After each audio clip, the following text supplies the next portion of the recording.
Hey everybody. Hi, I'm Shank. I was Rob's roommate freshman year in college at Wheaton, and one of his very good friends. Rob was remarkable. He was a wonderful person and a true friend. Rob was unique. He was special. If you look over this audience today, I think you see faces of people that knew that also. I would bet that there are a lot of people in this room that probably counted on Rob as one of their most valued and closest friends. That's a wonderful gift that Rob gave us. When I think of Rob, I think of his broad, welcoming smile. He was enthusiastic to greet you and always ready with a funny one-liner to keep you off balance. Rob laughed and joked with his friends, but our kids were not immune from Rob's jokes and humor either. Rob loved talking with kids and asking them funny, surprising questions. I remember my daughter Emily giggling with laughter and embarrassment when her Uncle Rob would talk to her. Some of you probably can relate. Rob was always trying to be funny and to make people laugh. College pranks. Well, there's the infamous VW bug in Coach Leaderhouse's office. There was a time Rob put on a monkey suit and went around the Wheaton campus causing mischief. He swiped Clark Richardson's bike and was riding it around the hallways up in Traber Dorm with Clark chasing after him. There were college chapel pranks. Remember, I'm the former roommate. There were marbles in the chapel, knives in the hymnals, and poppet firecrackers taped to the hymnals, between the hymnals and the pew rack. One time, there was a little toy army men parachuting down into the chapel. And we even got up into the chapel tower one Saturday afternoon. It was awesome. In Rob's biography, a section of financial planning firm that he's worked at down in Florida, he had a link to the VW bug prank for YouTube. And that video, as you saw, concludes with Coach Leaderhouse saying, "So that proves Rob ODell really was involved."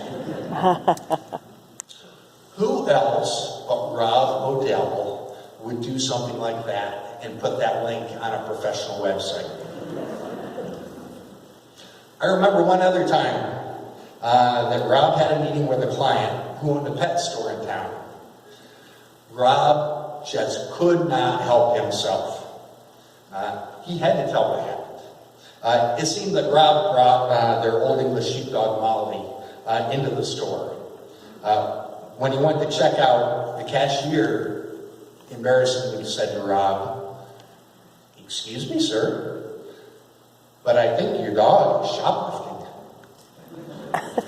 There was a bunch of rawhides in a basket on the floor next to the checkout, and Molly had helped herself to one of them.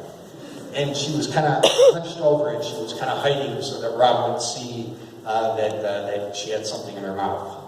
Okay, well, now, could Rob keep quiet and not tell the story to the store owner? No, it was way too funny to keep that to himself. He had to tell it. Rob had read his Bible, and he maintained a daily quiet time of devotions. He wasn't perfect. Rob was a sinner like all of us, but he was saved by grace. In emails and over the phone, Rob would try to inspire and encourage us. For example, last year, I was in Afghanistan serving with the Army, and Rob in November wrote me. He said, "Tanker, I hope all is well with you. Lifting you up in prayer this morning. How's the family? In the Word, I'm in the final stretches of getting through the Bible in the year. Best, Rob. I'm sure he did that for many people in this room. Rob was real. He was genuine. He loved his family, his friends, and I'm thankful that I count him as a brother. Can you just imagine what heaven is like with Rob up there? Rob, the prankster. Rob, the guy either saying something funny, doing something funny, or trying to get someone else to do something funny so they took the blame. I think the angels in heaven are going to have their hands full. I'll close with a short story. One night, or at nighttime, when my children were small and lying in bed, before they would go to sleep, I would say to them, I'm thinking of a question that I'm not sure if I've ever asked you before. I would say, what are you thankful for? And they would always giggle and laugh because it was the same question every night. Every night. What are you thankful for? Well, tonight, if you ask me that question, I would say, with a very broad Rob ODell kind of smile, I'm thankful for my friend, Robert Kennedy ODell, and the life that he lived.